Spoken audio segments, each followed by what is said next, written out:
Earth signs, what's up? Kamusta po kayo lahat? So I hope everyone's doing okay. So for today, Earth signs, titingnan natin what are the things that you can expect for the week December 8 to 14. So this is just a general reading po. So please only take what resonates, leave what doesn't. Also, please don't forget to click like, share, and subscribe. And tap the notification bell na rin po para po tayo updated sa ating mga new uploads regarding your horoscopes and your zodiac signs. Okay? So, mga tatlo na lang na siya.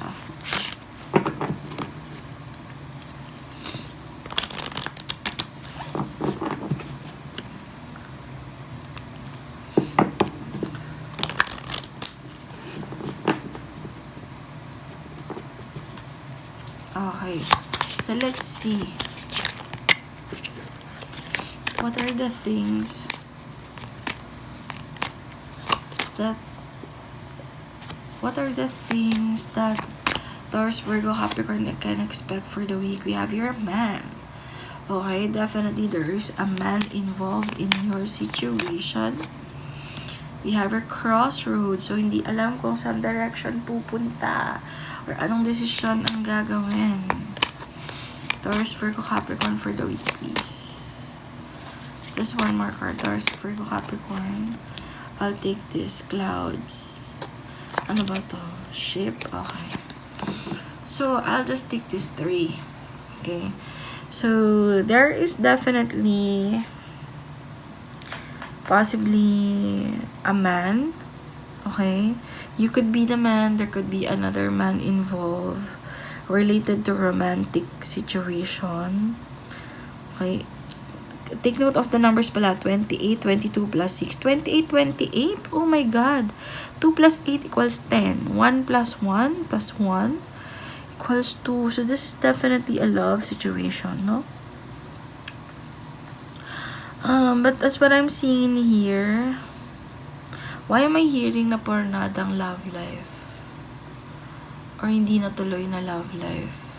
Or na-cancelled na love life?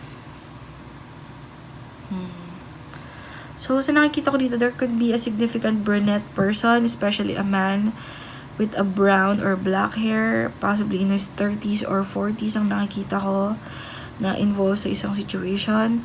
There is a situation din na parang feeling ko deads na to sana. Parang wala na sana to. Kaso, parang napunta ulit sa crossroads. At parang may muling ibalik. Ako nararamdaman. Okay. There could be a significant woman with a position of authority na may pera akong nakikita sa situation mo. Taurus, Virgo, or Capricorn. Could be another Taurus, Virgo, or Capricorn as well. And clouds. So, maaring may unexpected situation din na mag-arise na ikakabago ng in-expect mong sitwasyon. Taurus, Virgo, Capricorn. Like, parang may naka-laid out na situation, tapos parang biglang boom, clouds, parang biglang mababago. Okay? Parang unexpected events to na parang magpa-cloud ng sitwasyon mo. There could also be a significant male authority na may power, na may na passionate, na parang kung anong gusto niyang mangyari, yun ang gusto niyang marating, parang ganun. Ang significant din for you for the week. Okay? Let's see. Ano ba tong mga to? Anong ma-expect ni Taurus, Virgo, Capricorn for the week? We have your Justice card. You could be dealing with a Libra. There could be some kind of imbalance situation ako nakikita. What is the Justice card all about? What is the Justice card? 2 of Cups. This talks about partnerships. What is the Justice card? What is the Justice card? 3 of Cups. So, maaaring nagkaroon ng third party in the past. Okay.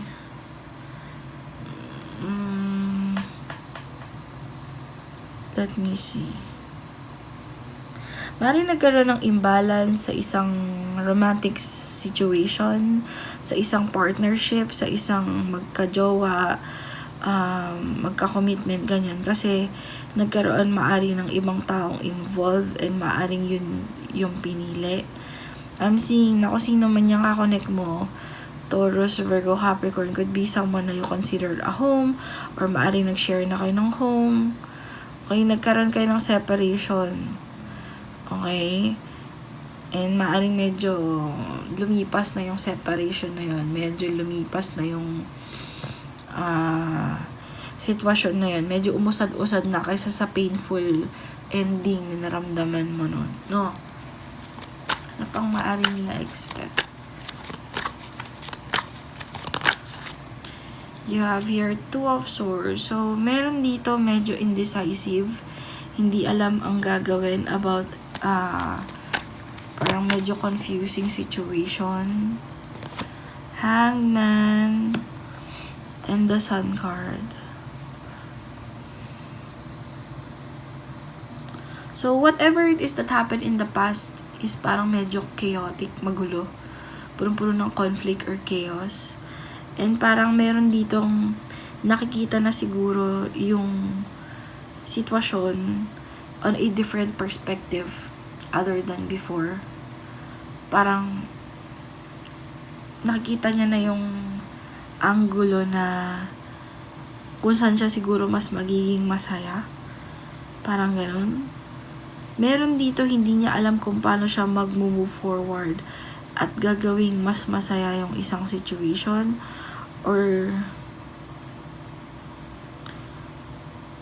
makukuha niya pa ba yung situation? Parang gano'n yung tingin ko. Okay. Could be connected with a Leo or a Pisces.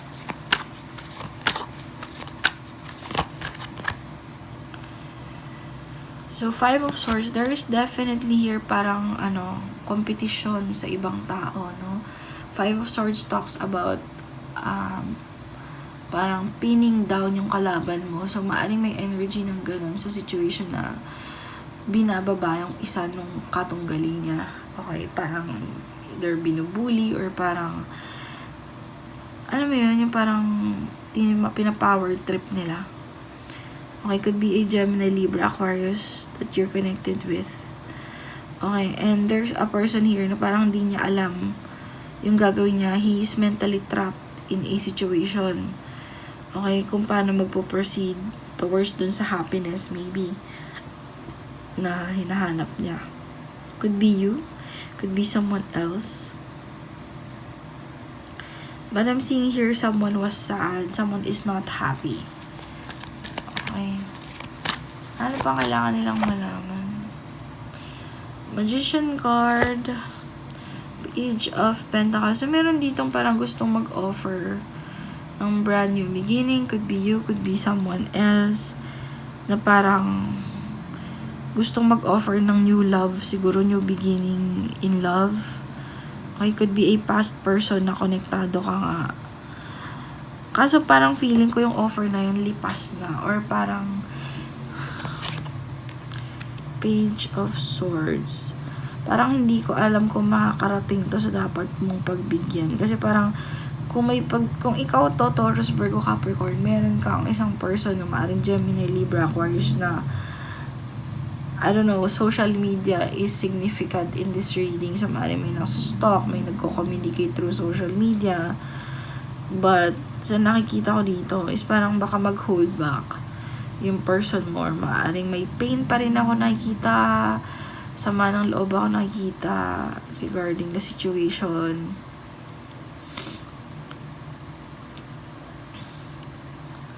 Okay, and parang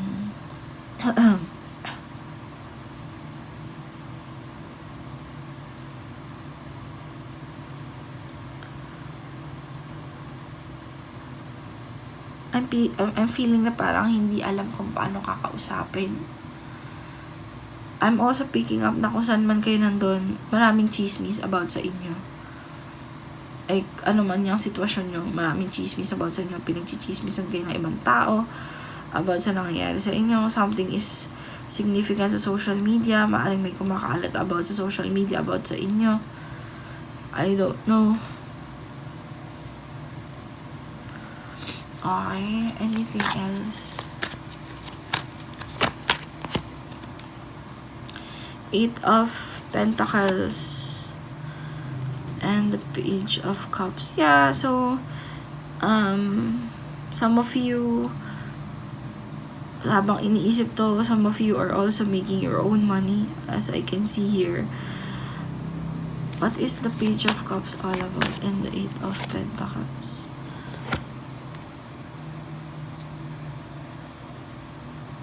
So, parang meron isang tao dito na gusto niya mag-offer kaso hindi niya alam kung paano niya gagawin.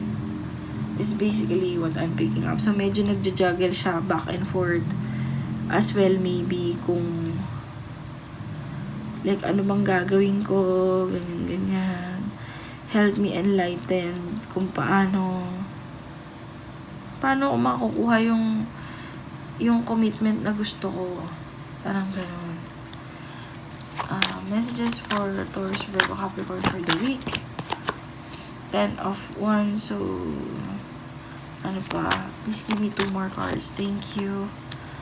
10 of Wands, 5 of Pentacles, and the 8 of Wands. So, sa nakikita ko dito, parang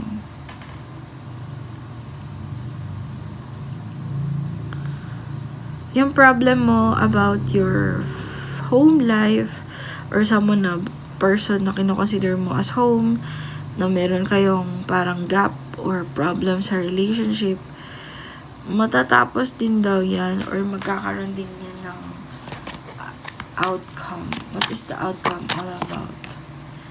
3 of Wands. Give me more cards, please. 3 of Wands, 3 of Swords, the Knight of Cups. So, I think darating din naman sa point na magko-confrontation kayo.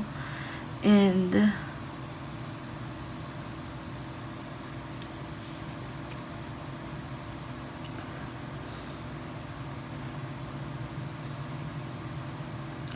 like, parang masasabi din yung sama ng loob ng isa sa isa. And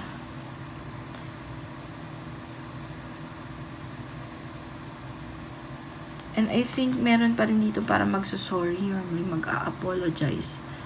Kasi I'm hearing hindi niya ginawa on time or hindi niya ginawa yung tama. As expected. Parang ganun. Okay? Bottom of the deck is 7 of Wands. King of Pentacles. Yeah, may someone dito na very defensive or ayaw ng gulo. Could be a fire sign. Aries, Leo, or Sag. Ayaw ng gulo. Someone to na maaaring could be a fire sign. Defensive energy, okay, regarding you na gusto mag-build ng home with them. Ikaw to, Taurus, Virgo, Capricorn, Earth sign. Okay, maaaring hindi ka na nila kasi pinaniniwalaan. Okay, sa iyong mga sinasabi. I don't know. Okay, so yun lang naman, Earth sign. Thank you so much for watching. I hope you enjoyed the reading. Please don't forget to give this video a thumbs up, like, share, and subscribe. And see you on our next readings, guys. Bye!